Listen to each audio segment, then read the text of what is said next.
¿Cómo están? Muy buenas noches a todos los presentes.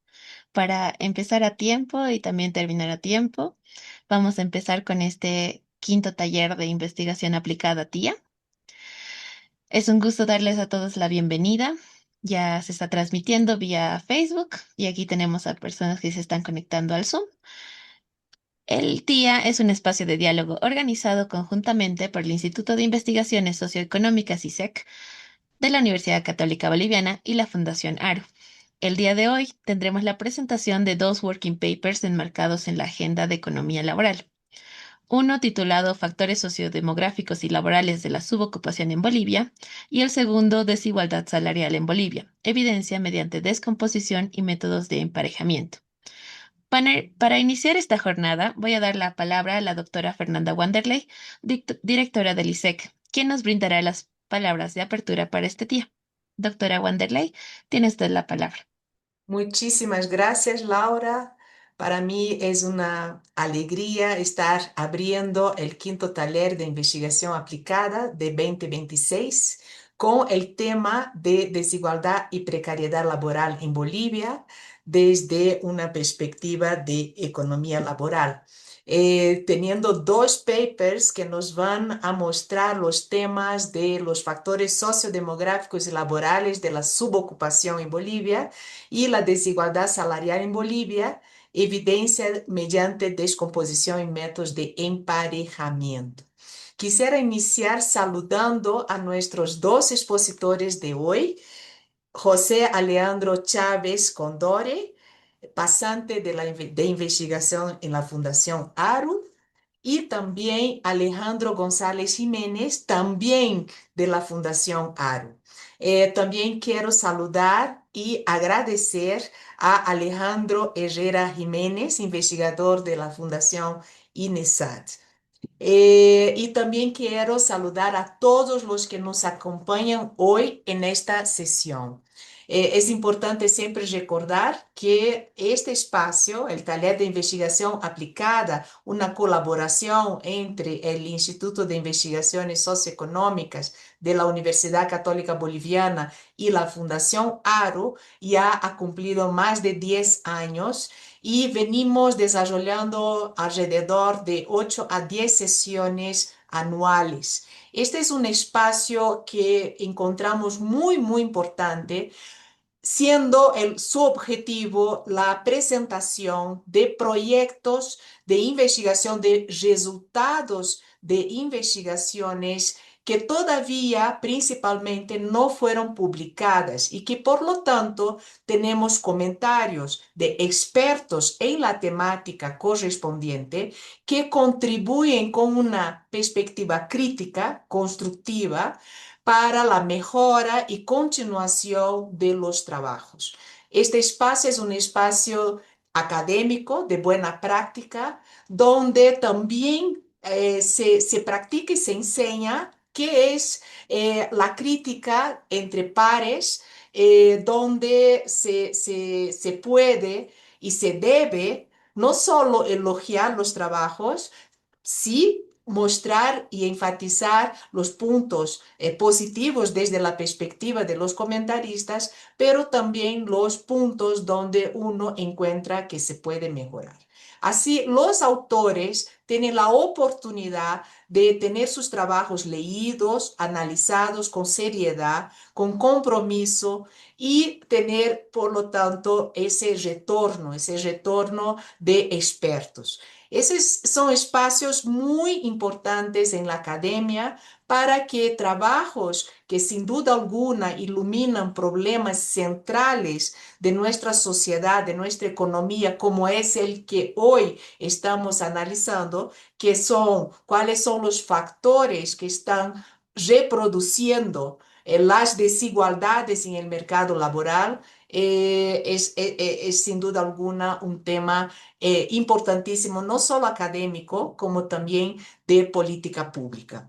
Así que sin más, doy la bienvenida y doy por abierto nuestra sesión de conversación. Muchísimas gracias, doctora Wanderley, por sus palabras de apertura. Ahora ya vamos a dar paso a los expositores de esta jornada para que nos comenten sobre sus papers, para que nos hagan conocer estas problemáticas que bien mencionaba la doctora. En primer lugar, voy a presentar a José Andrés Chávez Condori, que, como bien indicó la doctora Wanderley, es pasante de investigación en la Fundación ARU. Es licenciado en Economía por la Universidad Mayor de San Andrés, con tesis calificada con excelencia, y se desempeñó 3 años como auxiliar universitario, fortaleciendo sus habilidades en análisis económico e investigación. Trabajó en el Banco Sol como asesor de negocios de microcrédito, evaluando clientes y gestionando la cartera crediticia, y realizó una pasantía en el Ministerio de Economía y Finanzas Públicas en la Dirección de Contabilidad Fiscal. Estas experiencias le permitieron desarrollar habilidades en análisis financiero y evaluación crediticia. Pues sin más preámbulos, Andrés, te cedo la palabra para presentar tu trabajo de factores sociodemográficos y laborales de la subocupación en Bolivia. Está bien, muchas gracias. Lo comparto. Bueno, en primer lugar, buenas noches a todos. Gracias a la Fundación ARU por el espacio y también a los de la ISEC. Agradezco el espacio mucho, la verdad, y agradezco a la doctora Fernanda por estar presente y a Alejandro Ezera por los comentarios, ¿no?, que va a realizar. Bueno, sin más, voy a presentar lo que es mi trabajo de investigación, el cual lleva por título Los factores sociodemográficos y laborales de la subocupación en Bolivia. Como punto de partida tenemos lo que son las definiciones de las dos dimensiones de subocupación que se analizan. La subocupación por horas, la cual va a comprender los individuos cuyo tiempo de trabajo es inferior a un umbral especificado y que manifiesten el deseo y la disponibilidad de trabajar horas adicionales.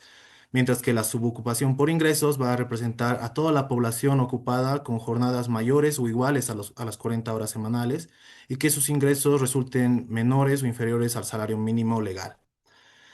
Bueno, como parte de la motivación y un poco del contexto, parto de, bueno, en primer lugar del primer cuadro, en donde la subocupación, bueno, se caracteriza con la precariedad laboral, en donde, según Bravo, esta va a impactar tanto en el bienestar y la calidad de los individuos de una economía.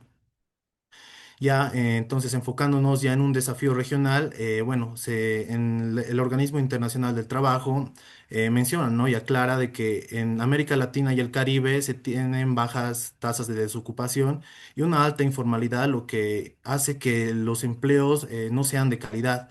Entonces, estaríamos viendo que en la región se mantiene estas tasas de desocupación bajas, pero aún hay algo trasfondo que aún bueno, nos parece interesante estudiar, ¿no?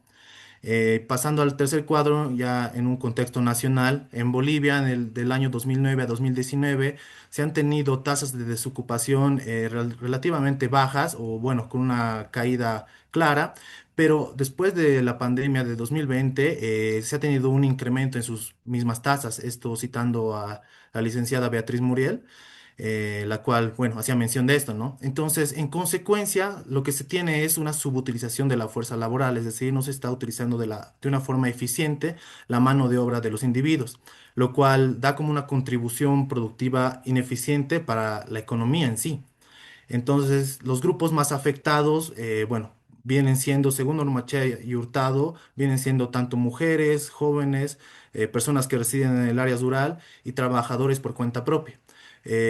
Pero estos comentarios son en base a estadísticas descriptivas y no así como se va a presentar en este documento en base a un modelo Logit. Entonces, como pregunta de investigación, nos planteamos el cómo se asocian los factores sociodemográficos y laborales en la probabilidad de que un individuo se encuentre en situación de subocupación en Bolivia.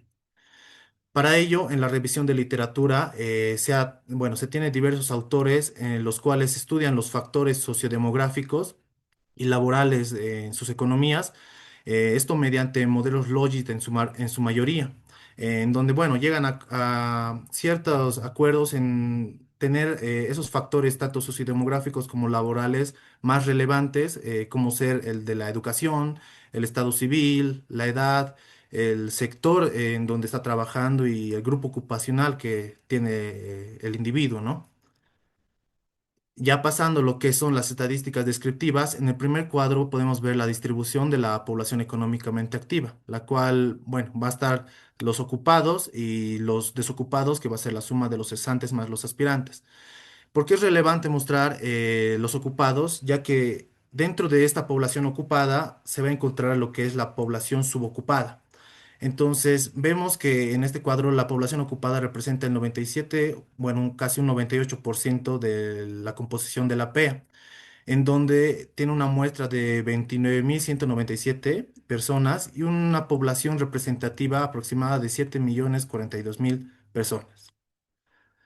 En la figura 1 se está mostrando lo que es la subocupación por insuficiencia de horas e ingresos del tercer trimestre del 2025, en donde, bueno, en las dos dimensiones estamos viendo tanto su valor en porcentajes, que vendría a ser la tasa de subocupación, la cual está calculada en base a la población ocupada, como había mencionado anteriormente, en donde vemos que la subocupación por insuficiencia de ingresos tiene una tasa de 25,19%, aproximadamente más de 1.773.000 personas.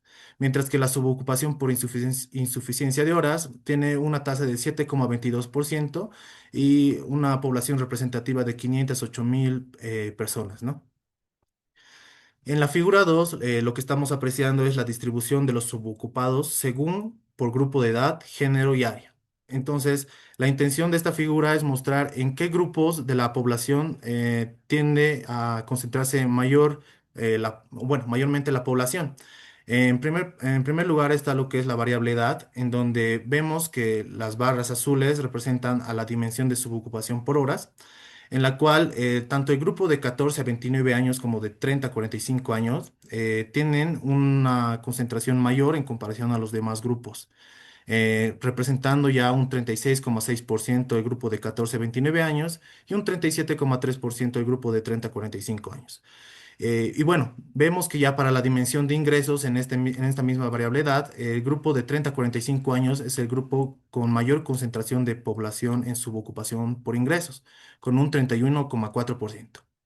Ya pasando a la variable género, vemos que en la dimensión de subocupación por horas, que eran las barras azules, son las mujeres aquellas que tienen una mayor concentración, bueno, que tienden a estar en este tipo de subocupación con un 61,7%.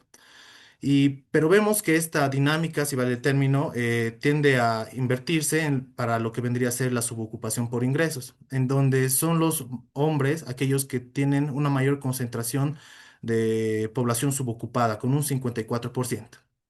Ya en el área geográfica, vemos que tanto para la dimensión de subocupación por horas y de ingresos, es el área urbana aquella que representa una mayor concentración de población, con un 76,6% para la dimensión de horas y un 59,7% para la dimensión de ingresos. En la figura 3 se muestra lo que es bueno, la distribución, ¿no?, de los subocupados por sector económico y grupo ocupacional. Entonces, vemos que para el sector económico, en la dimensión de horas, es el sector terciario aquel que concentra una mayor cantidad de personas subocupadas, con un 70%, mientras que para la dimensión de ingresos es de igual forma el sector terciario que tiene un mayor grupo de personas en ese sector, con un 50,6%. Ya para el grupo ocupacional, para ambas dimensiones vemos una, bueno, clara predominancia de lo que vendría a ser el grupo de independientes o cuentapropistas, en donde vemos que los subocupados por horas representan un 59,4% y los subocupados por ingresos un 67%. Pasando a la metodología, bueno, se utiliza un modelo Logit, el cual por la naturaleza de nuestra variable dependiente es una naturaleza binaria, de uno si el individuo está ocupado y 0 si el individuo no está ocupado. Para ello se tiene una combinación de factores sociodemográficos y laborales que se denota en la ecuación 2, pero esta es de una forma lineal. Para nuestro modelo Logit vamos a necesitar una especificación no lineal que se representa en la ecuación 3, ¿no? Entonces el modelo va a adoptar una función logística, lo cual esto nos va a ayudar, o bueno, nos va a permitir tener las probabilidades estimadas dentro de un rango de 0 y 1. En el resumen del diseño metodológico, bueno, se han utilizado datos de la encuesta continua de empleo. La temporalidad analizada es la del 2025, el tercer trimestre, pero también he visto pertinente colocar el tercer trimestre del 2019, no tanto así como un año de análisis, pero sí como un punto de comparación en base a las probabilidades. La población objetivo va a ser la población de ocupados de mayores o iguales a 14 años de edad. En esta especificación de covariables del modelo, tenemos lo que es en primer lugar la variable de edad, la cual es una categórica, la cual tiene cuatro categorías: la variable género, que es binaria, de si es mujer o hombre; la educación de igual forma es categórica, en la cual tiene cinco categorías; el estado civil es categórica con tres categorías, mientras que el jefe de hogar si es jefe de hogar o no es jefe de hogar. La variable en este caso de área vendría a ser dado por urbano, que si es, bueno, si reside en el área urbana o si reside en el área rural, ¿no? En el sector tenemos que es categórica, en la cual va a representar por tres categorías, y el grupo ocupacional de igual forma, va a ser categórica, va a tener tres categorías. Bueno, pasando a lo que es los resultados, se tienen los efectos marginales del modelo Logit, en donde nos va a mostrar las probabilidades de los distintos grupos en caer en una subocupación tanto por horas como por ingresos. Entonces, si analizamos en primer lugar la variable edad, vemos que para la subocupación por horas es el grupo de 14 a 29 años que tiene una probabilidad mayor del 6,3% de estar subocupados en comparación con el grupo de referencia. Vemos que esta probabilidad en comparación con el 2019 es más alta, por lo cual estaríamos viendo que esta deficiencia, o mejor dicho, esta vulnerabilidad de este grupo ha ido incrementando, o bueno, ha tenido un incremento, ¿no? Mientras que al compararlo con la subocupación por ingresos, vemos que tan solo para el grupo de 30 a 45 años ha salido estadísticamente significativo, en donde nos muestra que este grupo tiene una menor probabilidad de estar subocupada en comparación con el grupo de referencia, el cual representa una probabilidad del 3,6% menor. Ya pasando a lo que vendría a ser la variable género, bueno, aquí analizando primero la subocupación por horas, vemos que las mujeres tienen una probabilidad mayor del 3,7% de estar subocupadas en comparación con los hombres. Y vemos que esta probabilidad en comparación con el 2019 eh, es más alta. Entonces estaríamos viendo que si bien las mujeres ya estaban con una mayor vulnerabilidad a este tipo de subocupación, esto ha podido quizá incrementar en el tiempo. Ahora, pasando a la subocupación por ingresos, vemos que esta dinámica se vuelve a repetir, donde las mujeres tienen una probabilidad mayor, en este caso del 3,5%, de estar subocupadas por ingresos en comparación con los hombres. En la tercera variable tenemos la educación, en donde para la subocupación por horas vemos que tanto la población que tiene una educación de secundaria, primaria o ninguna, tienen menores probabilidades en comparación con el grupo de referencia de estar subocupados por horas.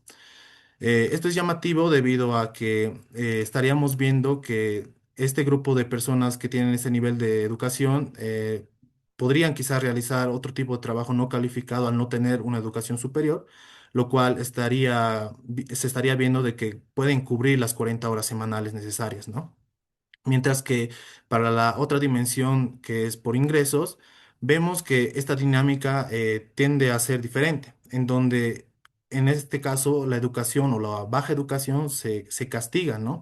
Ya que vemos que la población que tiene una educación secundaria, primaria o ninguna, tienen mayores probabilidades de estar subocupados por ingresos en comparación con lo que vendría a ser el grupo de educación superior. Ya a lo que vendría a ser el área, para la subocupación por ingresos, vemos que las personas que residen en el área rural tienen mayor probabilidad de estar subocupados con un 3,5%, ¿no? Ya pasando a lo que es el estado civil, en el estado civil vemos que en la subocupación por horas, este grupo bueno, podríamos decir, este estado civil de estar soltero, tiene una mayor probabilidad de estar subocupado por horas en comparación con los casados, con un 3%. Mientras que esta dinámica es la misma para la subocupación por ingresos, la cual estaríamos viendo que tienen una probabilidad del 5% mayor a estar subocupados en comparación con el grupo de casados. Bueno, ya pasando a las dos últimas variables, que es el sector económico, en primer lugar, en donde vemos que el grupo de referencia es el grupo terciario, y vemos que tanto el sector primario como el sector secundario tienen una menor probabilidad de estar subocupados por horas en comparación con el sector terciario. en donde es el sector primario el cual presenta una menor vulnerabilidad, con un 3,6% de probabilidad menor de estar subocupados. Mientras que lo interesante es ver que en la dimensión de subocupación por ingresos bueno, es el sector primario el que representa una mayor vulnerabilidad. Ese grupo de población que está en el sector primario tiene una mayor probabilidad de estar subocupado por ingresos, con un 15,6% aproximadamente. Ya pasando a lo que es el grupo ocupacional, bueno, para la subocupación por horas se tiene de que el grupo de independientes, en este caso son los cuentapropistas, tienen una probabilidad del 3,8% mayor de estar subocupados por horas en comparación con los denominados asalariados. Y esta dinámica se repite en comparación con lo que vendría a ser la subocupación por ingresos, en donde son otra vez los independientes o el grupo de independientes que tienen una mayor probabilidad de estar subocupados, en este caso una probabilidad del 2,4%. Eh, ya pasando a lo que vendría a ser las limitaciones del presente trabajo, se tiene en primer lugar que la cobertura temporal se ha analizado únicamente en el tercer trimestre del 2019 y tercer trimestre del 2025, lo cual estaría mostrando un comportamiento de tan solo estos trimestres y no así representativos de todo el año.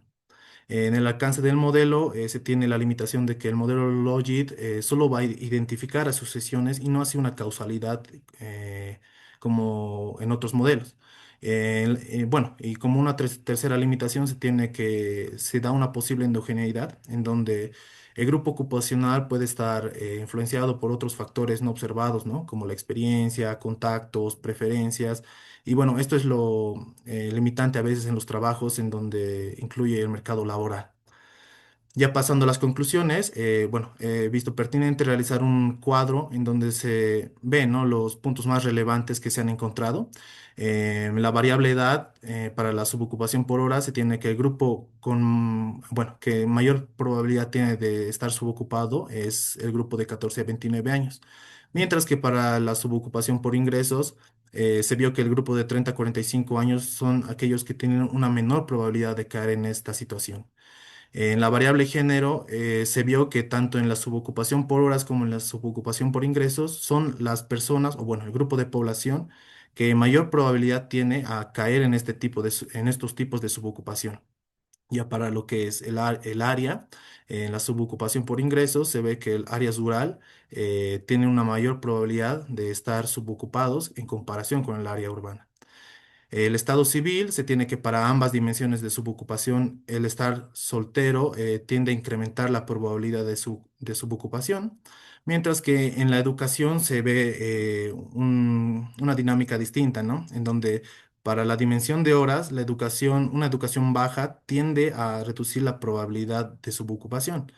Mientras que en la dimensión por ingresos, una educación baja tiende a incrementar la educación, ¿no? Perdón, la subocupación, la probabilidad. Entonces estaríamos viendo que en la subocupación por ingresos se está apreciando lo que vendría a ser el capital humano adquirido, ya que las personas que se encuentran con una educación baja no llegan bueno, a entrar a trabajos calificados, los cuales dan las remuneraciones necesarias, ¿no?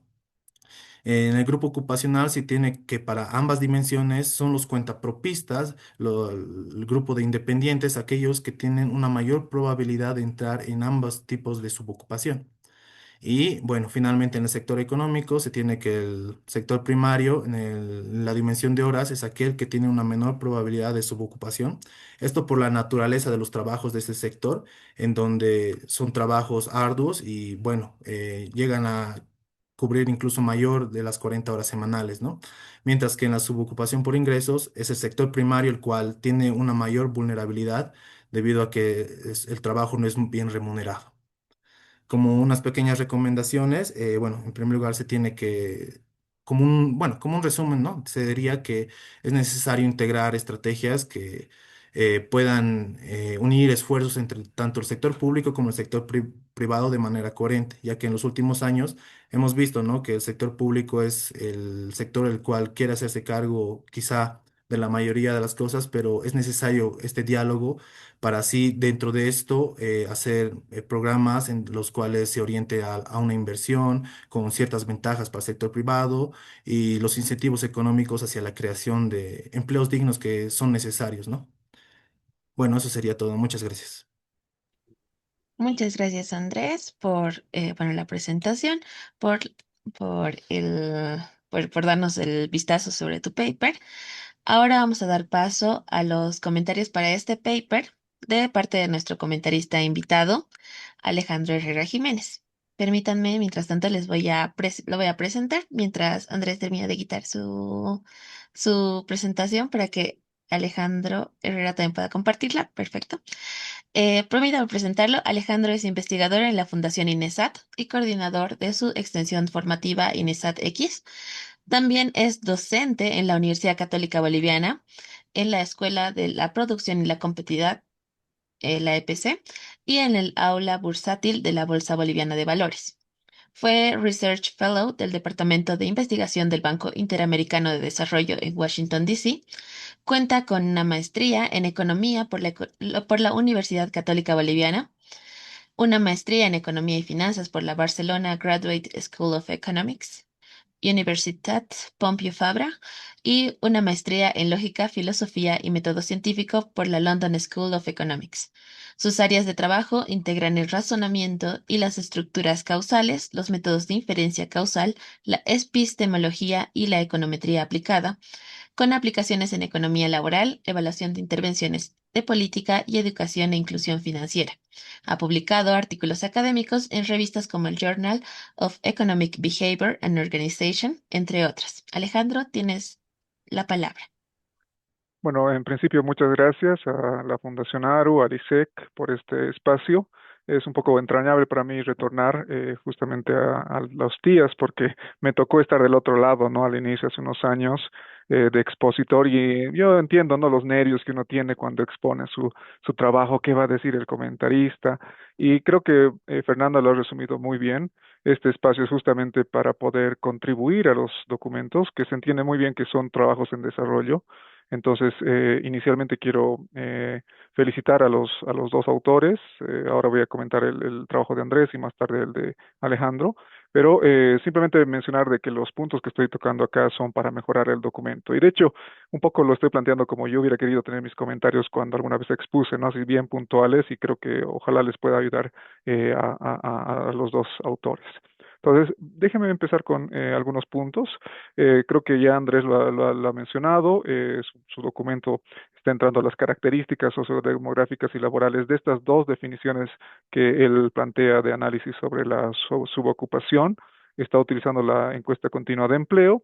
No voy a ahondar en lo que ya ha descrito Andrés, simplemente resaltar, ¿no? Que es sobre todo, y como se reconoce en el documento, un estudio con cuyo aporte principalmente es descriptivo y de asociación. Entonces, déjenme entrar a los comentarios bien puntuales, justamente y hago énfasis con la motivación de que esto ayude a Andrés para que tenga un documento que ya con la base que tiene, con lo que está trabajado, pueda cerrarlo y tener una coherencia, ¿no? Ustedes van a ver que básicamente mis comentarios son sobre la consistencia de todo el documento y justamente el primer comentario va a eso, ¿no? Eh, el documento, si bien define dos posibles medidas de subocupación, ¿sí?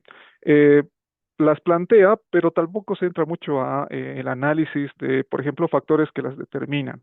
Y creo que es muy importante entrar a las definiciones, ¿no? Para mí es súper importante, tal vez más que los resultados econométricos, las definiciones. Entonces, partí por lo que plantea Andrés, ¿no? Hay una subocupación por horas que se define en base a tener menos de 40 horas semanales, el deseo de trabajar más horas y la disponibilidad de hacerlo. Entonces, la primera medida combina horas, deseo y disponibilidad, comparado a la subocupación por ingresos, que define un umbral superior, un umbral diferente, trabajar de 40 horas o más, y en vez de utilizar esta disponibilidad o deseo, que es la palabra textual que utiliza Andrés, se utiliza un criterio tal vez más observable, que es el salario mínimo legal. ¿Cuál es el tema que yo sugeriría un poco a Andrés poder desarrollar? Eh, si bien se la menciona, hay una linda tabla de operacionalización de variables, creo que se discute poco la definición de esto y de qué podrían depender, ¿no? Para mí sería muy útil, por ejemplo, documentar las preguntas específicas que se han utilizado de la encuesta continua de empleo en un anexo, ¿no? Para decir cómo se está construyendo esta medida. Eh, y sobre todo en particular, me parece, y eso tal vez después Andrés me puede confirmar o refutar, me parece que hay un supuesto grande, ¿no? Y el supuesto es que justamente para la subocupación por horas, parece que se está suponiendo lo siguiente, ¿sí? En el documento Andrés tiene un cuadro 7 y también se menciona en el documento. Yo percibo que se está asumiendo que, dado que la subocupación por horas depende de que uno quiere trabajar más y tiene disponibilidad de hacerlo, al parecer se está asumiendo de que no hay un patrón entre el deseo de trabajar más y la disponibilidad de trabajar más en relación con la edad, el género, la educación. Básicamente se está asumiendo de que son aleatorios según estas características. Y yo creo que, bueno, solamente tomo el hecho de, por ejemplo, la edad, ¿no? Uno se hace mayor, tiene menos tiempo, más responsabilidades, sobre todo, por ejemplo, el tener ya una familia, por ejemplo, menos tiempo, más horas de cuidado. Entonces, me parece que es un supuesto fuerte el no entrar el análisis de cómo podría estar afectada la definición de la subocupación por horas en función de cómo cambia el deseo de trabajar más, la disponibilidad de hacerlo, en función de variables que se utilizan para el análisis, ¿no? Y esto es importante. ¿Por qué resalto esto? Porque justamente algunos resultados que encuentra Andrés, que son difíciles de conciliar, creo que podrían ser muy bien explicados por el análisis de esto que está pasando con la definición. Ahora, otro comentario. Al inicio del documento se sostiene que son medidas independientes, pero ahí simplemente sugerir, Andrés, que claro, si bien al inicio se menciona que son dimensiones independientes, al final del documento se abre la posibilidad de que estén asociadas, ¿no? Bueno, en realidad el punto es que por construcción, ¿no? Estas no son independientes, porque como se define que una de ellas es menos de 40 horas y la otra es 40 horas o más, son definiciones mutuamente excluyentes. Entonces no hay digamos, una independencia, ¿no? Porque una informa sobre la otra. Entonces, tal vez a lo que se refiere con independencia en el documento es sobre tal vez diferentes concepciones, no sé, diferentes formas de entender, pero en términos estadísticos no hay eso, no hay una independencia como tal de estas dos medidas. Y bueno, uno podría decirme, pero bueno, es un detalle, no seas tan riguroso en eso.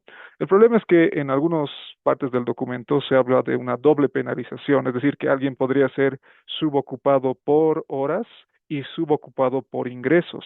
Pero por la construcción de las definiciones eso no es posible, no hay una persona que esté dentro de las dos categorías. Entonces mi sugerencia, Andrés, es simplemente refinar esa parte, evitar hacer estas menciones.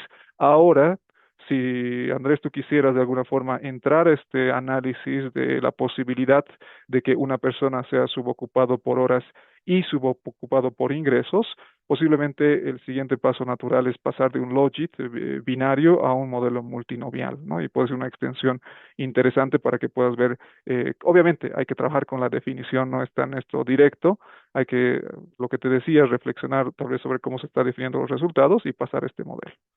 Eh, Como bien ha dicho Andrés, no es un estudio que quiera hacer causalidad, pero bueno, siempre hay la tentación, ¿no? Y siempre hay la tentación de querer darle un matiz causal. Y claro, en el documento se utiliza impacto, influye, penaliza, demuestra debido a. Y creo que tal vez esa es una buena oportunidad para que en la siguiente fase del documento Andrés pueda entrar al sustento causal que podría tener su modelo. ¿No? La causalidad también podría venir por una buena estructura de las variables que se están definiendo. Por el momento, el modelo está planteando más o menos esta estructura, ¿no? Que género, edad, educación, estado civil, sector y posición ocupacional son prácticamente digamos, independientes, son exógenas y todas ellas alimentan a Logit para con ello calcular la probabilidad. Eso también es un poco fuerte. Está bien si es simplemente para un sentido de correlación, de asociación, pero dado que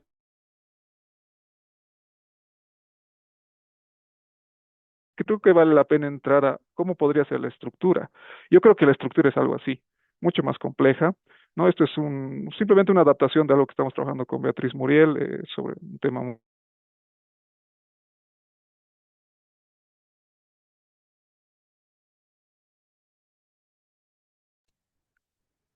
Alejandro, creo que se te está perdiendo el audio.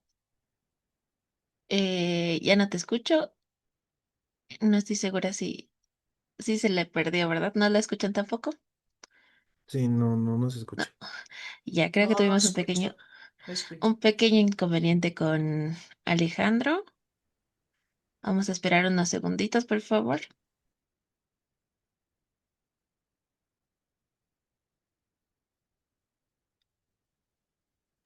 Creo que definitivamente se le cayó la señal.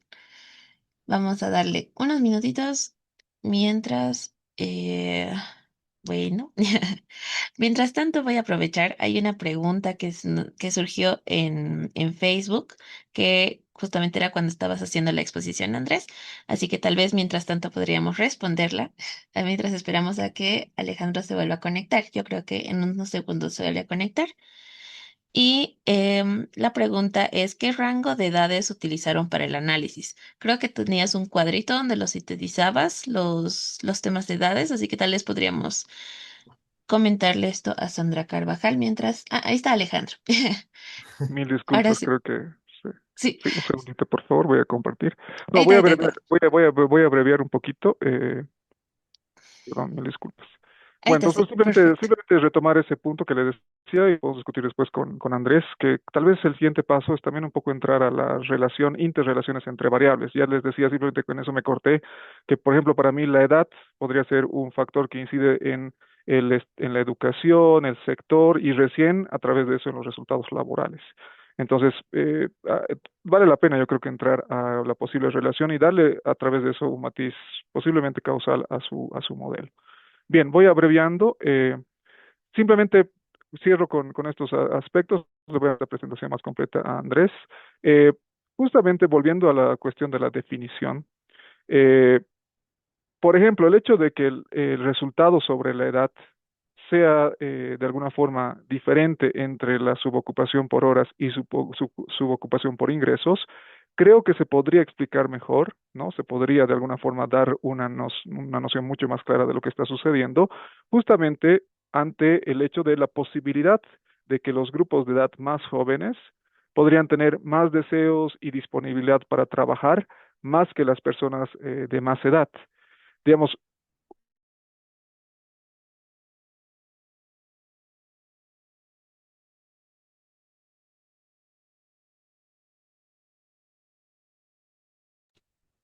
Oh, no, creo que sí se le cortó. Ale, ¿nos escuchas todavía? No, ¿verdad? Creo que sí lo volvimos a perder. Debe ser algún problema con la conectividad. Em, Qué raro, todavía tenemos su presentación, pero ya no lo escucho. Em, Vamos a darles unos minutos. Sí, efectivamente lo volvimos a perder. Pero lo que te estaba preguntando, que era una pregunta de Facebook, Andrés, era sobre el rango de edades que se utilizó para el análisis. Tenías una tablita que abarcaba desde los 10 y... No, mentira, no estoy Desde segura. Oye, los 14 años. ya. Desde los 14 hasta bueno, hasta Bueno, sí, el rango de 65. edad es en base a la población ocupada, bueno, como lo define el INE, ¿no? Es desde igual o mayor a 14 años hasta, bueno, para adelante, ¿no? Ya, esa es la respuesta para Sandra Carvajal que nos estaba escribiendo en Facebook mientras Andrés estaba exponiendo. También hay una consulta también para ti. Mientras tanto, mientras Alejandro Herrera vuelve a conectarse, te la hago llegar.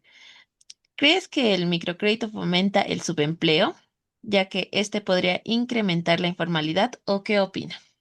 Es una parte de opinión, el comentario, pero tu opinión. Sí, bueno, es muy interesante, ¿no? La pregunta, en donde vemos en primer lugar que la característica de la economía boliviana, como lo había mencionado, es de los cuentapropistas, ¿no? En donde incluso la informalidad es la que predomina antes que la formalidad. Entonces, el hecho de dar un microcrédito, estás dando una mayor facilidad, un mayor acceso a esa población que quiere irse a ese sector informal, ese sector de cuentapropismo. Entonces, si bien podría eso incrementar lo que debería ser la subocupación, debido a que en ese tipo de trabajos a veces no se logra cumplir quizás las 40 horas o no se logra cumplir con el mínimo legal del salario, ¿no ve? Yo creo que es importante, bueno, aclarar que no es del todo malo debido a que si existiera, digamos, una cooperación, como lo había dicho en mis recomendaciones, tanto del sector público quizá, dando incentivos a este grupo de personas para formalizarlas. Creo que este año incluso el ministro de Economía ha hecho ese desafío en que quieren formalizar a los cuentapropistas, pero obviamente el objetivo no es solo formalizarlos, sino darles acceso quizá a créditos más accesibles, darles mejores capacitaciones quizá en algunas áreas y todo eso, ¿no? Bueno, eso podría comentar. Muchas gracias. Creo que Alejandro ya se volvió a conectar. Sí, Alejandro, ahora sí. sí. Bueno, estoy con el celular, mil disculpas. Simplemente el celular para no perjudicar más.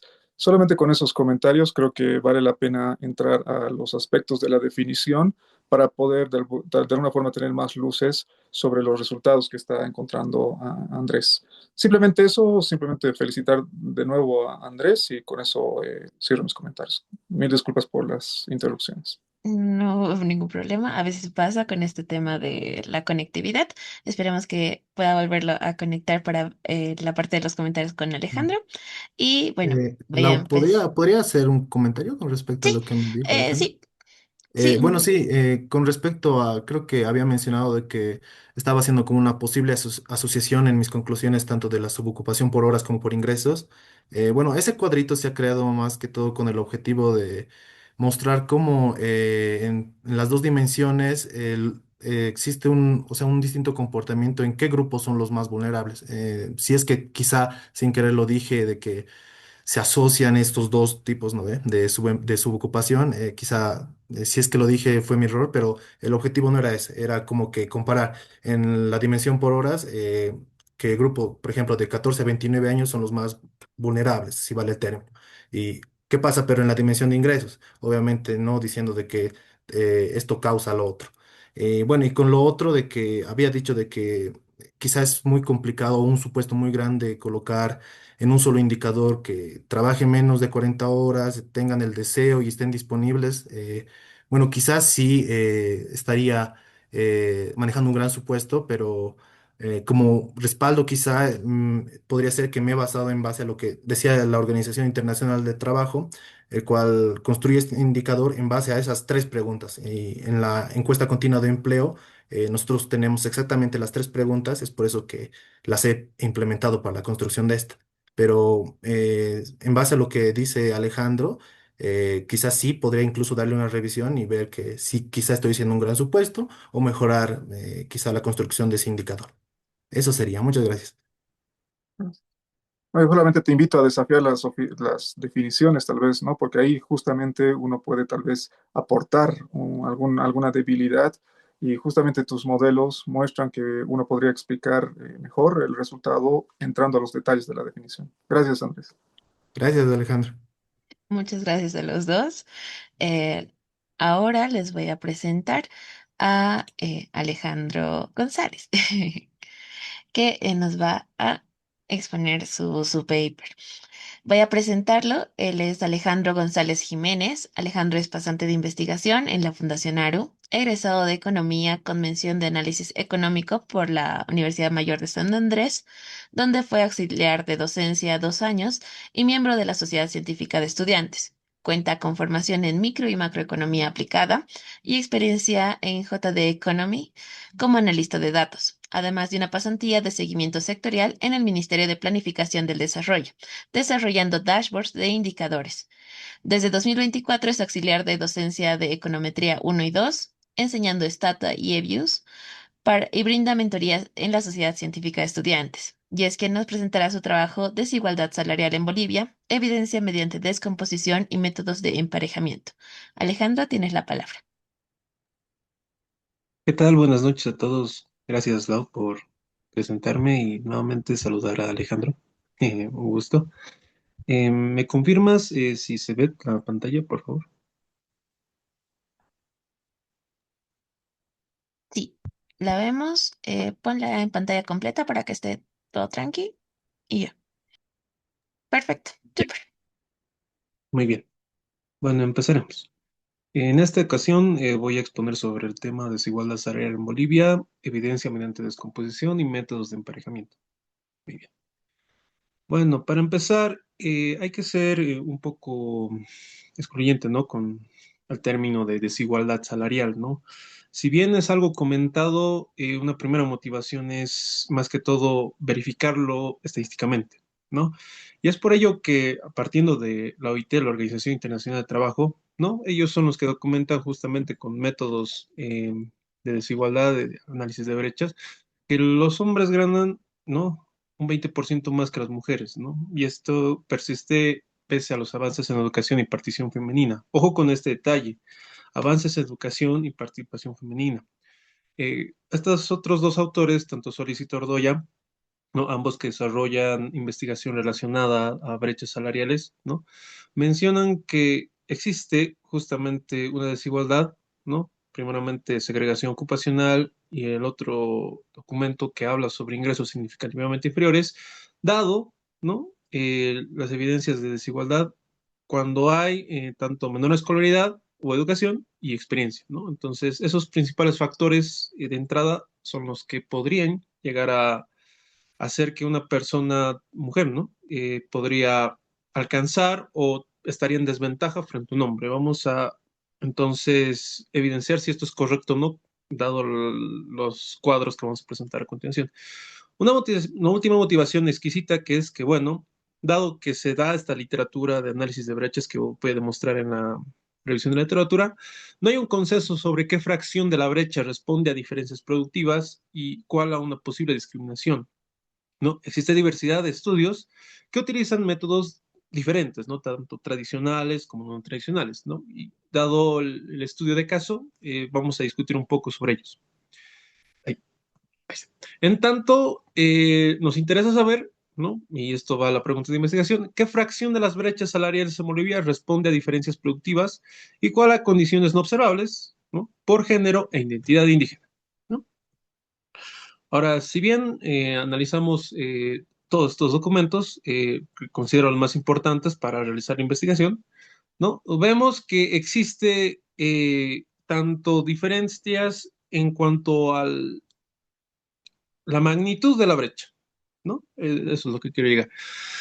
Primeramente, tanto Gallardo y Ñompo, que son los precursores del análisis de brecha, tanto de salarios, tanto mujer como hombre, no a nivel en Latinoamérica, ¿no? Mencionan que existe un 45% de desigualdad en personas indígenas, ¿no?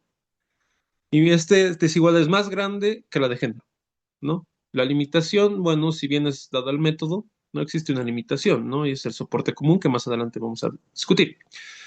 El segundo trabajo de Botelho Peñalosa, ¿no? Que es de Ecuador, que utiliza justamente un modelo Oaxaca Blinder con corrección de Herman más Newpont, que justamente estudia a la población blanca y a la población negra, vamos a decir así, un estudio racial, ¿no? Menciona que la población blanca gana entre un 86 y 103% más, ¿no? Y que un 42% de esa diferencia es explicada por componente no explicado, ¿no?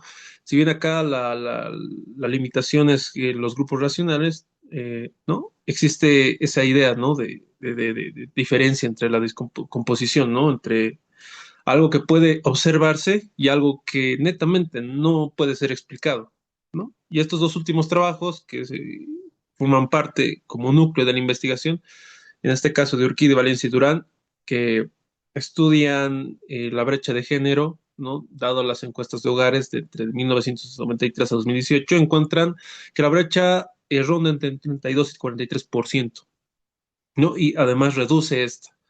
¿no? Si bien acá omite variables no observables, que más adelante vamos a discutir, ¿no? Y cabe recalcar el que varía, ¿no? La magnitud de la brecha. Y este último trabajo, ¿no? De Salazar Arroyo, ¿no?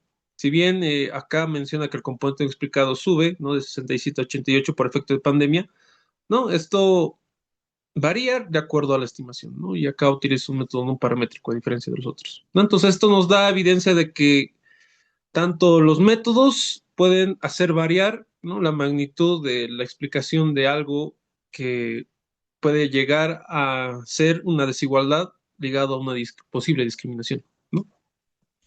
Ahora vamos a ir con los hechos estilizados, ¿no? Esta primera tabla lo que muestra es la diferencia, bueno, la media de los salarios por características observables en logaritmos y en media, donde vamos a observar que la media de los salarios entre hombres y mujeres, ¿no? Se pronuncia una brecha significativa, ¿no? De 2,7 puntos porcentuales, ¿no? Es decir, que los hombres ganan 2,77% más que las mujeres, ¿no? Esta es una simple media, ¿no? Pero que nos da un indicio de que puede existir una posible brecha, ¿no? Desigualdad.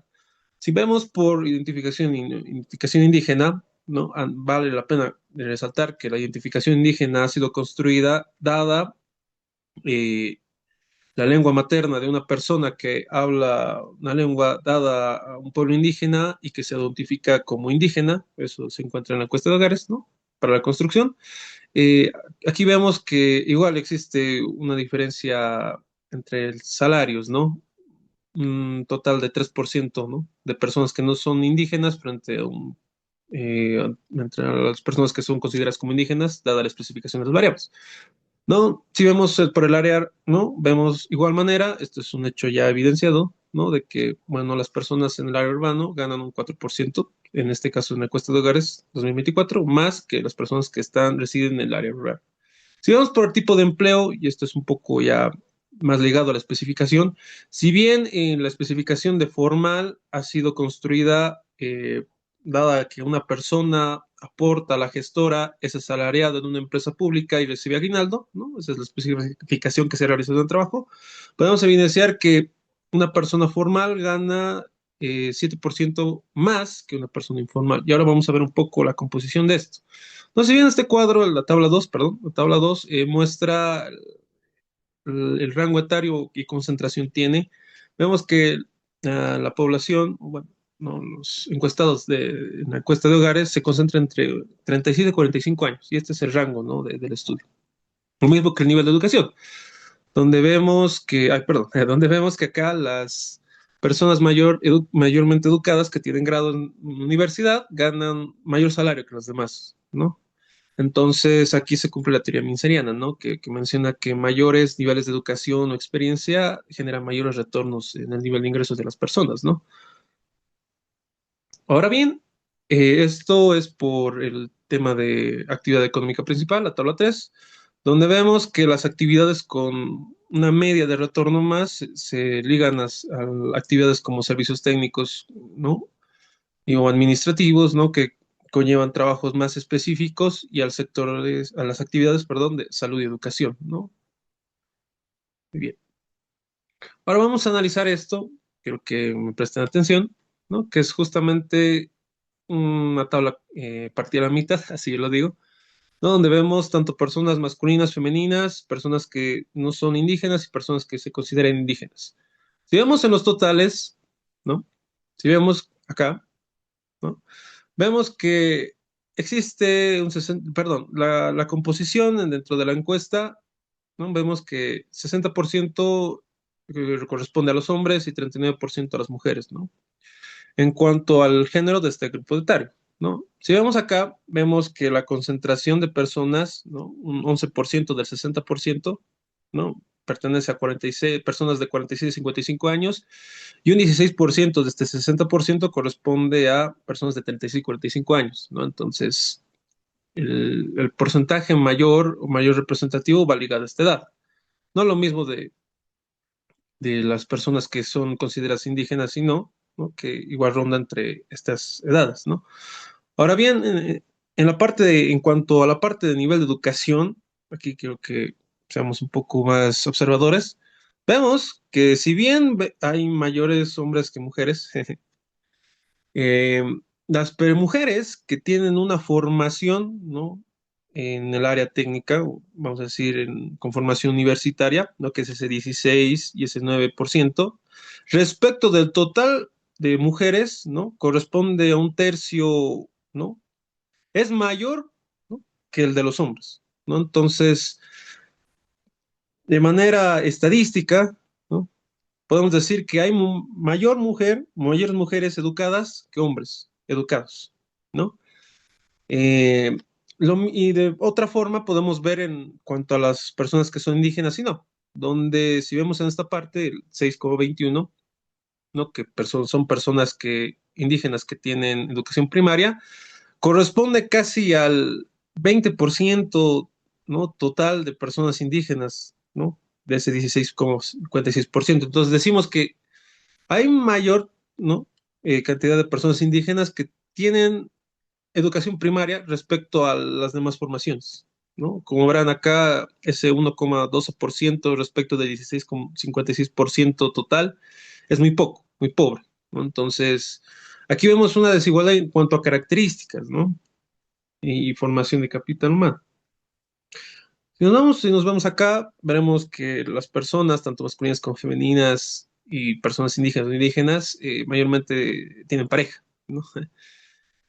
Y en cuanto a la parte del área, vemos que si bien las personas indígenas se concentran más en lo rural que lo urbano, ¿no? Lo mismo que las personas, en este caso, no indígenas, ¿no? Más en lo urbano que lo rural, ¿no? Y el total de la población de la encuesta, vemos que hay más concentración en el área urbana que en el rural en cuanto a hombres y mujeres, ¿no?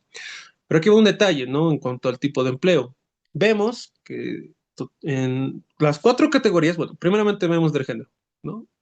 En las dos categorías de informal, ¿no? Es un mayor porcentaje respecto a formal. Entonces hay tanto mujeres como hombres informales, ¿no? Respecto a los formales, ¿no? Y lo mismo en la caracterización de personas indígenas y no indígenas, donde vemos que los indígenas tienen mayor concentración en áreas informales, perdón, tipo de empleo informal respecto al formal, ¿no? Como verán acá un 15,48 respecto a un 16,57%, ¿no? Ahora aquí el detalle, ¿no? Que nos asegura que existen posibles desigualdades, ¿no? Si bien en cuanto a la actividad, vemos que los hombres se concentran en actividades, ¿no? Donde requieren, vamos a decir, fuerza, ¿no?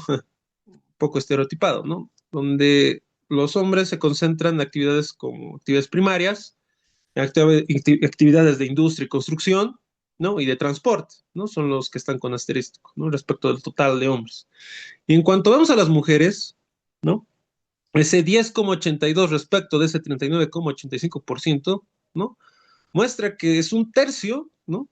De representación, ¿no? En otras palabras, las mujeres se concentran en áreas como el comercio, ¿no? Lo cual puede que muestre retornos de ingreso menores respecto al de los varones, como también en actividades como hospedaje, ¿no? Y actividades de venta de comidas, ¿no? Con ese 6,05, o en actividades de salud y educación, ¿no? Entonces, acá vemos que existe esa segregación ocupacional, ¿no? Hombres se van a actividades como industria y construcción y mujeres más a actividades de comercio y venta de comidas, ¿no? Ahora bien, en la población indígena, ¿no? Se concentra más en actividades primarias, ¿no? Ese 6,66 respecto de ese 16,56 es es más del total, ¿no? De las demás actividades, ¿no? Entonces, veamos acá una posible desigualdad en cuanto a nivel ocupacional, ¿no? Ahora bien, vamos a hablar del método, ¿no? Dadas las características observadas y las posibles desigualdades que a priori se ven, vamos a utilizar estos tres enfoques complementarios, ¿no? Primeramente, el método de Blinder-Oaxaca, que simplemente es una descomposición de brecha, ¿no? Que separa entre los componentes explicado y inexplicado, dada una regresión, ¿no? Lineal, ¿no? El método de Ñopo no paramétrico que restringe justamente esta comparación con soporte común, ¿no? Al imponer una forma, ¿no? diferente, ¿no?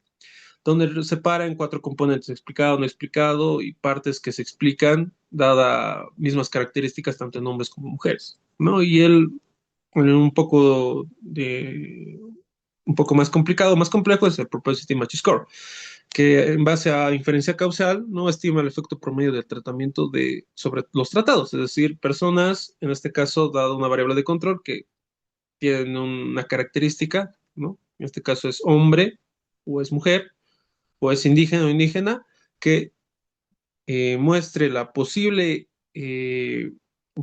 factor no observable dada una idéntica formalización de características. ¿Ya? Entonces, estos tres métodos se complementan de alguna manera. Ahora bien, las limitaciones, si bien primeramente es la sensibilidad a la elección de grupos de referencia, ¿no? Lo que puede afectar el componente, la magnitud del componente explicado y no explicado, ¿no? Y es que, bueno, la selección de, como dice abajo, ¿no? De covariables, ¿no? Puede llegar a afectar el resultado de estos métodos, ¿no? Como también el mayor número de covariables, ¿no? Por tanto, se ha se ha intentado reducir una cantidad exacta para no incidir en este problema, que es denominado problema de dimensión, ¿no? También el análisis estrecho a solamente la población económicamente activa, como también la definición de estas variables, ¿no? Que explique tanto formalidad indígena que pueden variar de acuerdo al sentido de la investigación, ¿no? La especificación de covariables, ¿no? Si bien esta es la forma en que están especificadas las variables, ¿no?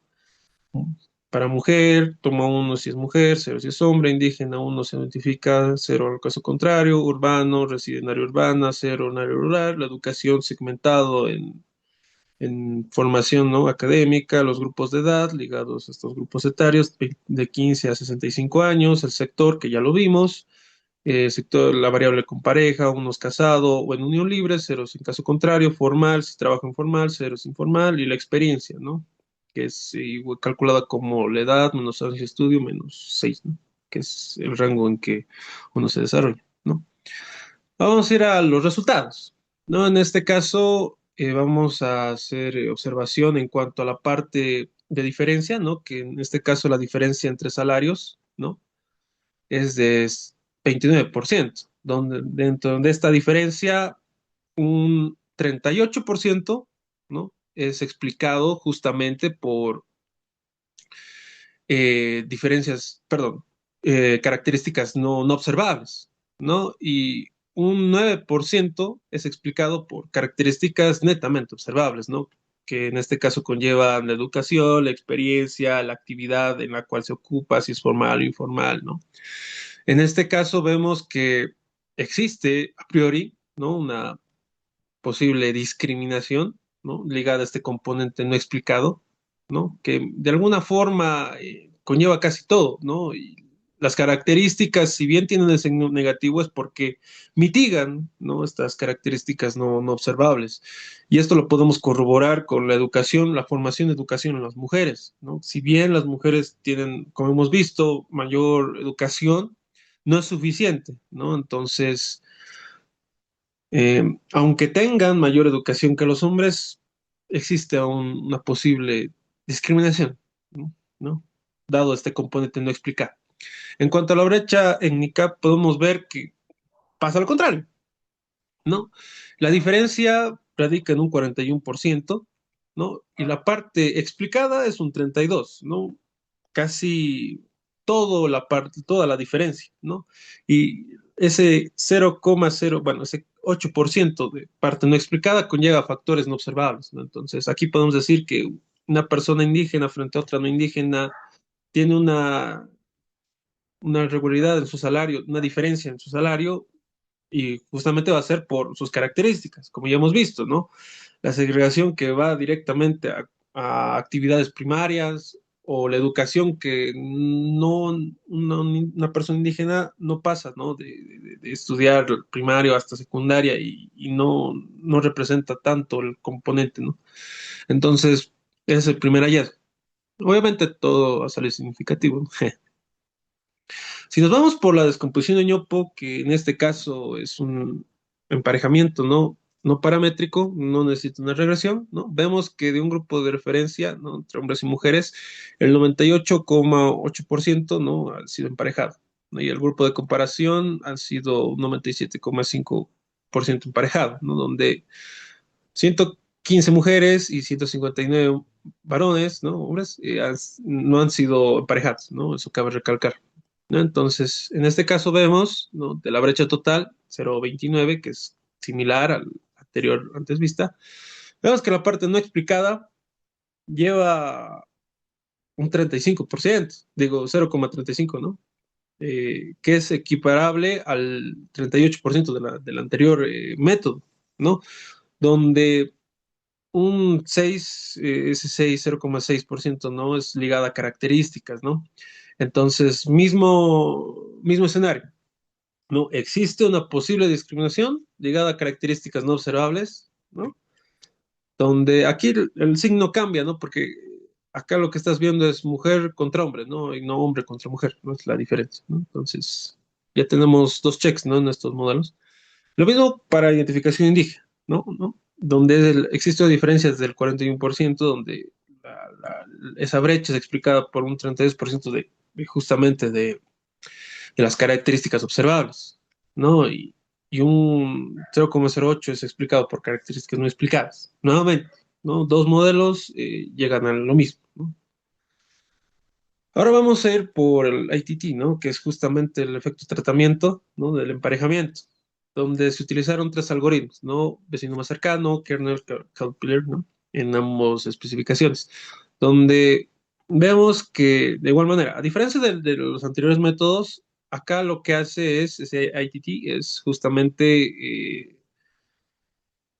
concentrar toda la parte no explicada, ¿no? Porque este es igual un algoritmo de emparejamiento, lo que hace es emparejar hombres con mujeres, ¿no? Y cuando bueno, ya se ha emparejado todo, muestra o grafica lo que es el ITT, ¿no? El soporte común, ¿no? Y de ese soporte común vemos la parte no explicada, que en este caso es del 0,31, ¿no? 31%, ¿no? Igual manera, para los tres algoritmos, significativo, ¿no? Entonces, aquí ya damos una posible conclusión, ¿no? Casi, ¿no? De que la brecha ronda entre 31 a 38%, ¿no? Y depende del método que se vaya a usar. Ahora vamos por la brecha étnica, que es nuevamente, ¿no? Que aquí vemos que varía según el algoritmo, ¿no? Si bien vecino más cercano y kernel aseguran, ¿no? Que esta parte no explicada va ligado a un 0,7, ¿no? De un 7% y un 11%, ¿no? Calpiler no muestra que no es significativo, ¿no? Entonces aquí podemos decir que varía el hallazgo de brechas según el algoritmo y el método de especificación. Las conclusiones, ¿no? Si bien existe una persistente y predominante brecha no de género no explicada, los tres métodos coinciden, ¿no? Entre una brecha, como decía, ¿no? De 30 a 33%, ¿no? A favor de los hombres, ¿no? Entonces acá vemos que eh, dado los métodos que se vaya a usar, el resultado para la brecha de género no cambia tanto, no cambia. Entonces podemos esto posiblemente evidenciar a una posible discriminación directa, ¿no? Y para la brecha étnica, si bien, como decíamos, ¿no? La estructura es distinta, esto se debe a las características observables, ¿no? Entonces, como ya lo hemos visto, la característica de un indígena que tiene muy poca educación o que su ocupación va ligada al sector primario radica justamente en esta diferencia de salarios, ¿no? Entonces, una implicación de política es que la brecha de género requiere políticas que ataquen una posible discriminación directa, ¿no? Capital humano femenino ya es competitivo, como ya lo decimos, ¿no? Que la mujer, en este caso, en la encuesta de hogares, está más educada que el hombre, pero aún así recibe retornos menores, ¿no? Esto se puede ligar a lo que se conoce como techo de cristal, ¿no? Que en una concentración de más salarios más altos, las mujeres llegan a un tope donde no pueden acceder a eso, ¿no? Y es justamente por características, ¿no? Que nos explican por la formación de una persona, ¿no? Y en cuanto a la brecha étnica, ¿no? Requiere cerrar brechas de acceso a educación y sectores productivos, como ya lo comentaba. Las recomendaciones, ¿no? Programas de desagregación ocupacional, incentivos y capacitación técnica para aceptar a mujeres en sectores mejor remunerados, ¿no? no a los tradicionales como comercio, venta de comida y demás, ¿no? Que vayan, ¿no? De acorde a la educación, ¿no? O a la educación formal. Luego, priorizar el acceso a educación técnica y superior en zonas de alta población indígena, ¿no? Dado el vacío evidenciado en servicios técnicos y administrativos, ¿no? Esto ligado a la forma en que un indígena puede emplearse, ¿no? Y vemos cómo es informal, ¿no? Entonces, esto varía. Y nuevamente, ¿no? La diversificación productiva territorial, programas de encadenamiento que promueven el empleo indígena más allá del sector primario informal, ¿no? Entonces, se deben diseñar políticas basadas en evidencia por segmento de ingreso, ¿no? No solo promedios, ¿no? Porque si bien los promedios radican, ¿no? En cuánto podía llegar a ganar una persona, el análisis debería ser diferente, ¿no? Concentrarse en los extremos, ¿no? Es una posible limitación del método, ¿no? Que si bien es tanto paramétrico no paramétrico, no puede cambiar, ¿no? Dada la distribución de ingresos, ¿no? Y eso es una limitante igual. Bueno, con eso termino y muchas gracias por su atención. Muchas gracias, Alejandro, por bueno, la exposición, por habernos comentado lo que ha sido tu paper.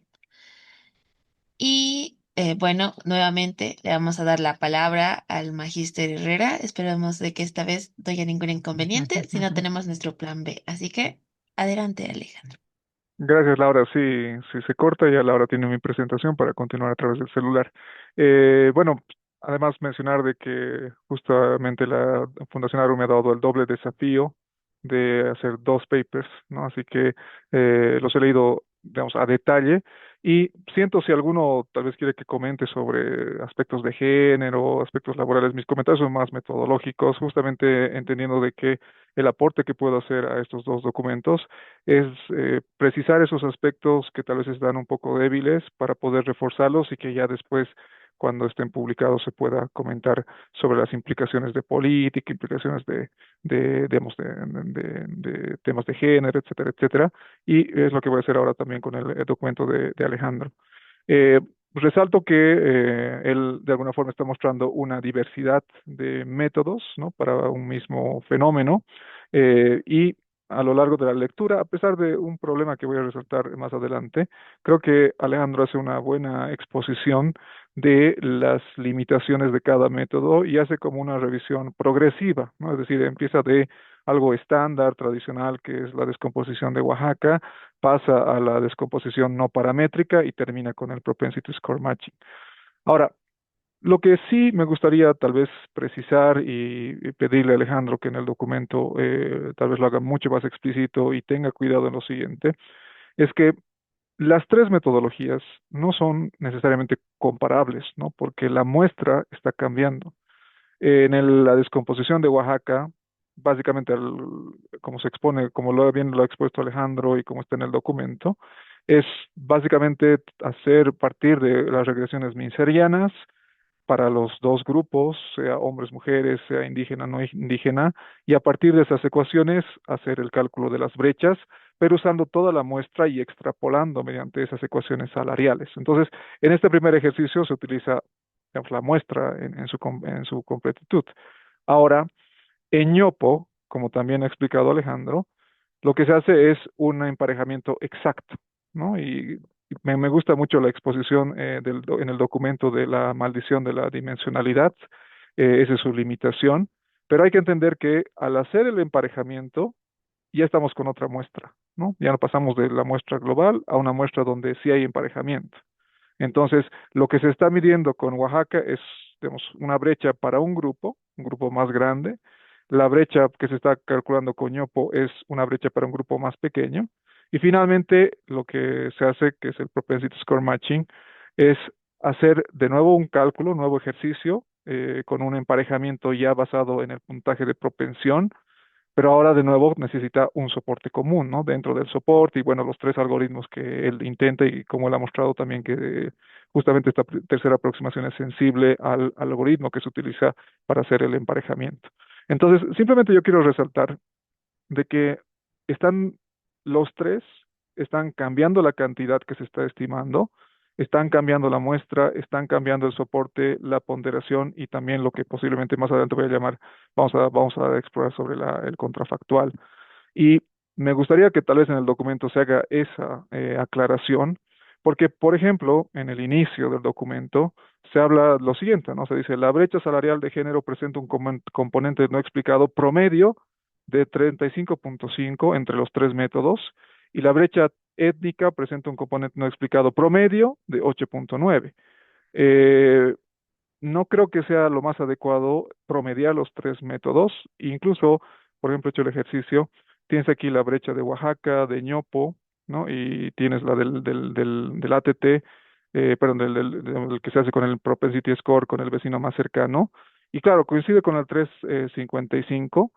Pero claro, ese dato está ocultando de que cada una de ellas está con diferentes grupos, ¿no? Con diferentes muestras y no es necesariamente comparable lo que hace Oaxaca, la brecha que calcula Oaxaca con la brecha que calcula el método no paramétrico con la brecha que hace el puntaje de propensión. Y cuando yo trato de replicar con los datos del paper el promedio de la brecha étnica para los tres métodos, ahí no me coincide. Simplemente sugiero que se revise el cálculo. Lo más aproximado es si de alguna forma quitamos uno de los métodos de los tres algoritmos, no de los métodos, pero de los tres algoritmos del propensity score, y ahí como que se aproxima a lo que se reporta en el paper. Pero más allá de eso, más allá del cálculo, no creo que sea tal vez lo más adecuado resumir no solo, digamos, esta es una frase, uno puede decir, es una frase que se ha añadido, ya no importa. Pero, por ejemplo, ahora en la exposición también Alejandro ha mencionado que son equiparables, no lo son. Entonces, ese cuidado es el que sugeriría tomar. Ahora bien, si bien la parte del tercer método parece interesante, un avance, ¿no? Repito, el documento tiene una interesante exploración metodológica de la descomposición de Oaxaca, muy utilizada, que tiene sus limitaciones, de ahí pasa al método no paramétrico y finalmente pasa al método con el propensity score matching. Eh, lo que se menciona es, por ejemplo, el marco de resultados potenciales. Y ahí me llamaron a mi juego, ¿no? Porque yo sí he estudiado muy bien el marco de resultados potenciales y algo que habla los autores, ¿no? Donald Rubin, Paul Holland, es que si tú quieres adaptar el marco de resultados potenciales, y ellos ponen su lema, ¿no? Su logo, digamos, su eslogan de este marco teórico para analizar la causalidad. Ellos dicen, este marco conceptual o teórico, digamos, de causalidad, es para aquello que se puede manipular, aquello que se puede intervenir. ¿Sí? Dentro de todas las teorías de causalidad hay una en específico que es esta que está muy, digamos, relacionada con la estadística, que es causas que se intervienen. Y ahí viene tal vez mi conflicto un poquito de lo que se expone, porque estaríamos hablando de cambiar el género, cambiar, y ahí mi pregunta es género o sexo biológico, cambiar identidad étnica. Creo que no es muy conveniente meterse con el marco de resultados potenciales. Entiendo muy bien lo que está haciendo Alejandro, agarrando, está utilizando una herramienta de emparejamiento basado en un puntaje de propensión, pero no veo necesario entrar ya a la discusión del marco de resultados potenciales, porque es abrir una puerta a los temas causales, y claro, alguien va a decir, bueno, pero ¿cuál es la intervención? Tú estarías, si uno estaría, digamos, bajo ese esquema, tú estás modelando el tratamiento con un propensity score matching, ¿sí? Y una vez que se modela el tratamiento, recién se modela el outcome, el resultado, y tal vez esa segunda parte, si de alguna forma tú quieres incluir el marco de resultados potenciales, como que queda un poco, no un poco, digamos, muy débil, ¿no? Queda muy débil. Entonces, mejor, yo creo, es plantearlo como una tercera herramienta, no meterse con el marco de resultados potenciales, porque ahí la pregunta sería, bueno, pero ¿cuál es el contrafactual? ¿Cuál es el resultado potencial de no tener el tratamiento? ¿No? El Alejandro con cambio de sexo, no sé. Entonces, sugiero que se mantenga como herramientas para hacer el emparejamiento y con ello tener diferentes medidas con la salvedad que les he mencionado al inicio. Eh, sí, algunas cosas menores adicionales. Me parece que la categoría cómo se define indígena es tal vez un poco, digamos, es demasiado exigente, ¿no? Porque tiene dos criterios, lengua materna indígena y autoidentificación. Eh, bueno, tal vez se puede mantener, pero lo que quisiera saber y tal vez lo que se podría explorar en el paper, ¿qué pasaría si se relaja esa definición, ¿no? Que ahora pide dos condiciones. ¿Qué pasa si solo te quedas con la lengua materna y no tomas autoidentificación? ¿Y qué pasa con lo inverso, ¿no? ¿Cómo las brechas que podrían cambiar en función a esa definición? Bueno, y después esta presentación ya la he hecho llegar a Laura, la pueden ver, hay cosas menores de estilo, ¿no? De sugerencias, eso la voy a hacer llegar a través de Laura, a tanto a Alejandro como Andrés, pero aquí yo termino con estos comentarios, felicitando a los autores y agradeciendo tanto a la Fundación ARU como al ISEC por haberme invitado a este taller de investigación aplicada. Muchas gracias. Muchas gracias, Alejandro, por, bueno, ya los comentarios ahora sí de los dos papers en esta ocasión. Qué bien que no hayamos tenido ninguna eventualidad. Yo tranquila. Ahora vamos a abrir, bueno, primero voy a darle paso si Alejandro quiere comentar, el autor, antes de pasar a la sección de comentarios y preguntas. Sí, gracias, gracias, Lau. Bueno, encarecidamente gracias, Alejandra. Si bien, claro, el trabajo es progresivo, como tú lo decías, porque si bien lo que yo realicé al momento de hacer la literatura y todo eso, había diferentes métodos, ¿no? Y yo me pregunté cuál es el correcto. Y bueno, tampoco me había preguntado la observación que tú decías, ¿no? De que la muestra cambia, ¿no? Si bien eso también puede ser una incidencia, ¿no? De qué tipo de resultados pueden llegar a ser tanta persona, otra persona, también dada la especificación de las variables, ¿no? Es algo que, bueno, yo he considerado notable, ¿no? Y gracias por decirme, ¿no? De redactar, ¿no? ¿Qué pasaría si se utiliza esto? ¿Qué pasaría, ¿no? Creo que es algo que voy a añadir al documento final, ¿no? Y bueno, creo que es un paso, bueno, nuevamente gracias por decirme eso del Propensity Match Score, ¿no? Si bien yo había pensado, ¿no? Que era sencillamente un método para ver qué pasa si no me había preguntado cuál sería el método contrafactual, es decir, si en este caso, como tú lo dices, si es hombre o mujer, bueno, si tiene mucho sentido, ¿no? Hacer reflexión sobre eso. Y bueno, gracias nuevamente, ¿no? Creo que ha sido una buena intervención. Estoy muy agradecido, Alejandro. Está bien, tocayo. Muy bien, felicidades. Muchísimas gracias. Fernanda, adelante. Muy bien, a tiempo de felicitar a los dos expositores. Quisiera un poco comentarles en el caso de ambos, pero específicamente de Alejandro, ¿no? Eh, yo creo que es muy, muy necesario, muy, muy importante. La investigación científica tiene que partir de la revisión de bibliografía y el marco analítico. No se puede saltar directamente a la metodología, ¿no? Entonces, en el espíritu de este evento es para mejorar, ¿no? Y para que sigamos construyendo la investigación científica. Tiene que partir de un marco analítico, tiene que partir del marco analítico en el sentido de definición conceptual. O sea, ¿qué es discriminación, Alejandro? ¿No? Primero, cuál es tu marco teórico? ¿De dónde, desde qué disciplina, desde qué marco teórico estás analizando? ¿No? No es evidente. ¿No? ¿Por qué? Porque tenemos muchos marcos teóricos.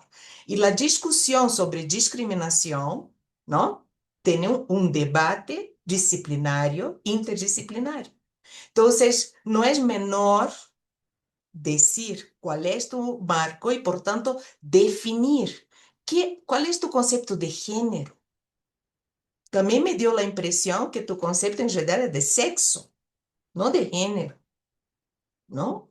Porque género, ¿no? Es un concepto de estructura social, es una posición, son roles sociales que se construyen con base en el sexo, ¿no? Entonces, aquí, ¿qué es discriminación? Has usado también discriminación directa, pero discriminación, dependiendo del marco teórico, implica muchísimo más cosas. ¿Correcto? Implica, por ejemplo, la división sexual del trabajo en la sociedad. ¿Quién se encarga del trabajo de cuidado? ¿No? La penalidad de la maternidad tiene que ver no con decisiones, no con motivaciones, ni necesariamente con discriminación directa, o sea, que las personas van y discriminan solo porque es mujer, ¿no ve? Entonces, la literatura habla que esta desigualdad persistente de las brechas salariales tiene que ver con un conjunto de factores que están estructurados por los roles sociales y las expectativas de género de quien toma decisiones. Entonces, eso es una discusión tan, ¿cómo puedo decir?, que ya tiene ciertos consensos. Has mencionado la OIT, la CEPAL, ¿no? O sea, en la literatura y en la academia, ¿no? Ese supuesto discriminación es... Entonces, aquí hay un debate también de lo que no se puede ver, o sea, eso no observable y hay mucha literatura, no es solo techo de cristal, ¿no? O sea, entonces yo creo que es súper importante que en este trabajo se desarrolle de manera mucho más explícita y en próximas presentaciones hay que iniciar no solo con una revisión metodológica, ¿no? Yo creo que es súper importante iniciar con una revisión marco teórico conceptual, posicionándote y diciendo cuáles son los conceptos que estás trabajando con, ¿no? Porque si no queda muy al aire para empezar y después todos esos trabajos que hacemos, el sentido, además de tener ¿cómo se dice? Un control de pares, que es lo que estamos haciendo acá, ¿no ve? Hay control de pares, como también hay un tema de cuáles serían las enseñanzas de la evidencia para la toma de decisiones para la superación de un problema público, ¿no? La discriminación, ¿no? Es un problema, o esas brechas persistentes son un problema público, ¿no? Y uno quiere entender por qué, de dónde vienen, qué las causa, ¿no? Entonces, aquí hay que revisar, por lo tanto, porque si no queda una discusión metodológica y ¿a qué? ¿No? ¿Para qué? La discusión metodológica es un medio, ¿no? Y un medio que ya tuvimos los comentarios de Alejandro, ¿no? Entonces, yo creo que es muy, muy importante eh, realmente tener mucha seriedad y tomar muy en serio las etapas de la investigación y tomar muy en serio que ningún trabajo de investigación y ninguna presentación no puede empezar sin una presentación de una discusión de análisis de la revisión de literatura escueta, por supuesto, en una presentación, pero principalmente el marco analítico que uno está partiendo, ¿no? Y las definiciones centrales del trabajo tienen que ser explicitadas. ¿Por qué? Porque discriminación, por ejemplo, como cualquier concepto, tiene más de un significado. Entonces, no es evidente. Nunca es evidente en ciencias sociales, ¿no? Y la economía es una ciencia social. Entonces, además, dentro de la misma economía hay varias corrientes, ¿no? Entonces, yo sugiero fuertemente que se tome y los que están aquí acompañando, eso es algo muy, muy importante en cualquier presentación académica de un trabajo tan bueno como lo de ustedes, pero que tiene que incluir eso, ¿no? eh, para que gane legitimidad y que pueda abrir una discusión mucho más enriquecedora, ¿no? Y que posiblemente ese trabajo pueda ser publicado. Eso era mi comentario. Gracias. Muchas gracias, Fernanda, por el comentario. Yo creo que le ha sido muy útil a Alejandro. No sé si quieres comentar lo que nos estaba diciendo la doctora Wanderley. Bueno, sí, gracias nuevamente, doctora. Y bueno, creo que tiene mucha razón en decir que yo me he concentrado mucho en el método y he dejado de lado, ¿no?, la parte analítica, ¿no? Si bien, bueno, sí, el análisis brecha, ¿no? Y bueno, tanto en el documento yo siempre señalé una posible discriminación, ¿no? Dado la discusión que existe, creo que me hace falta un poco definir, ¿no? La definición tanto para este tema, ¿no? De salarios, como también podría ser el tema cuando hablamos de género, ¿no? Y probablemente tal vez cuando hablamos de una persona que es indígena, ¿no? Entonces, creo que lo voy a tomar demasiado en cuenta para reformular algunos criterios, ¿no? Para el documento final. Nuevamente, estoy muy agradecido por los comentarios. Uy, Muchas gracias. ya, muchísimas gracias. Ahora voy a abrir el espacio de preguntas y respuestas por si alguien de aquí del chat de Zoom que nos están acompañando, personitas, nos eh, quieran preguntar. Tengo yo una pregunta de Facebook que, bueno, ya, las preguntas de Andrés las dije en su momento, mientras aprovechábamos el momento de la caída, pero sí tenemos unas cuantas preguntas, bueno, una pregunta más para Alejandro en cuanto a Facebook. No sé si acá, antes de pasar a los de Facebook, hay alguien que quiera comentar o preguntar algo. Puede hacerlo levantando la mano o, bueno, escribiéndolo en el chat. Mientras tanto, le comento, bueno. Ale, esta pregunta va para ti porque era justo cuando estabas exponiendo. Dice, las conclusiones indican que la brecha salarial de género es persistente y predominantemente no explicada, destacando que el capital humano femenino ya es competitivo. ¿Qué variables inobservables o no incluidas en la encuesta de EH 2024 cree que podrían estar capturando este gran efecto?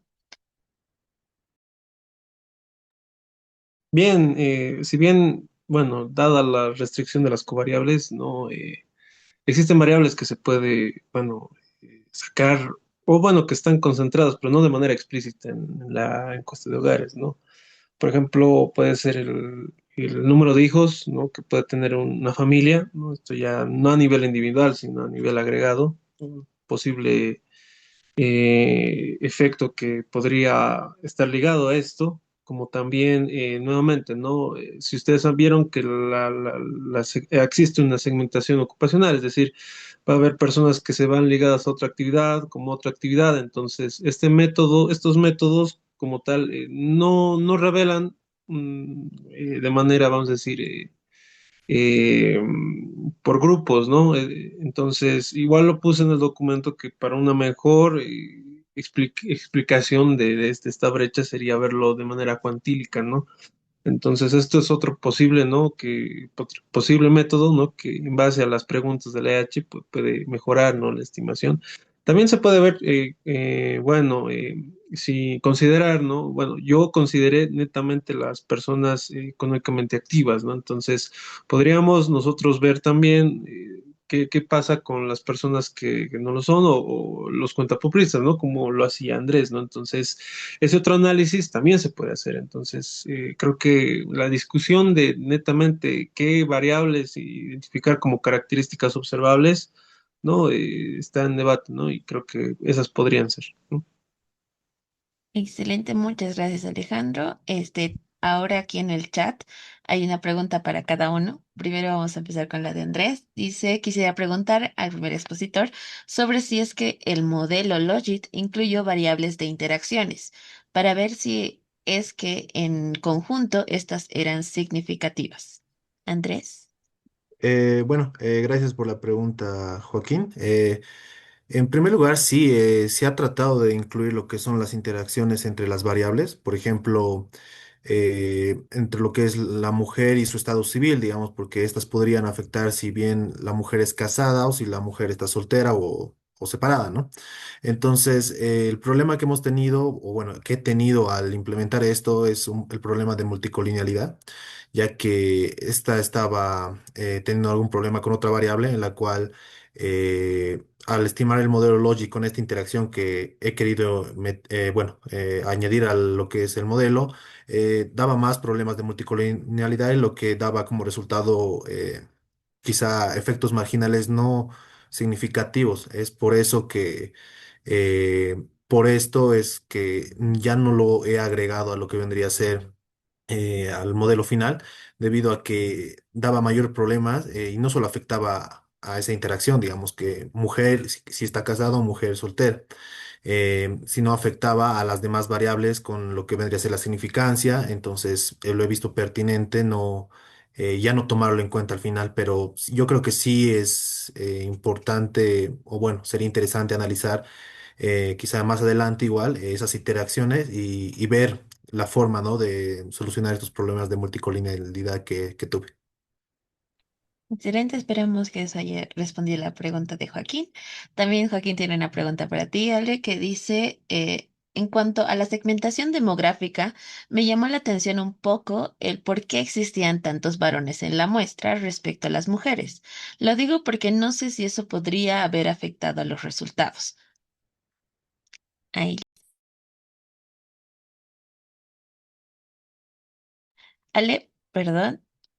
te- Sí, por favor, gracias. Sí, sí, perdón la emoción. Bueno, sí, Joaquín. Bueno, esto depende también, ¿no? De la especificación de de todo el modelo, ¿no? Si bien yo utilicé el rango etario de 25 a 65 años y bueno, dentro de eso solo escogía la población económicamente activa, ¿no? Entonces, esos dos filtros yo creo que han hecho posible reducir, ¿no? La muestra tanto en hombres y mujeres, ¿no?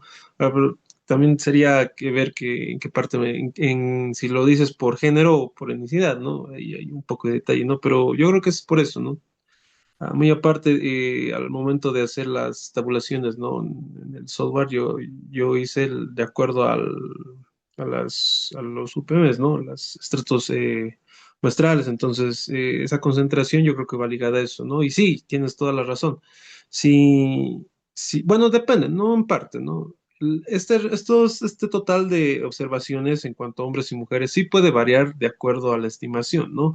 Más que todo, si vemos el método tradicional de Oaxaca y Blinder, ¿no? Porque este lo que hace es una regresión simplemente en promedios. Entonces, al no emparejar con un hombre o con una mujer de manera exacta, lo guarda en la parte no explicada. Entonces, por eso se dice que también el método de Oaxaca y Blinder infla, ¿no? Este factor no explicado.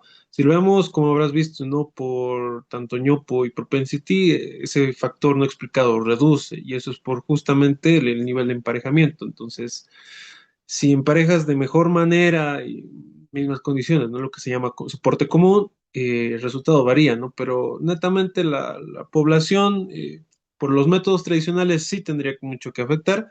Pero si bien para los métodos no tradicionales, no tanto, porque igual existe lo que es, ¿no? Es el test, ¿no? De personas que han sido netamente emparejadas, como no emparejadas. Entonces eso te libra, ¿no? De decir que si pasa si hay más hombres, o qué pasa si hay mujeres, ¿no? Al fin y al cabo es nivel de representatividad, pero sí tienes también buen punto en lo que dices. Eso.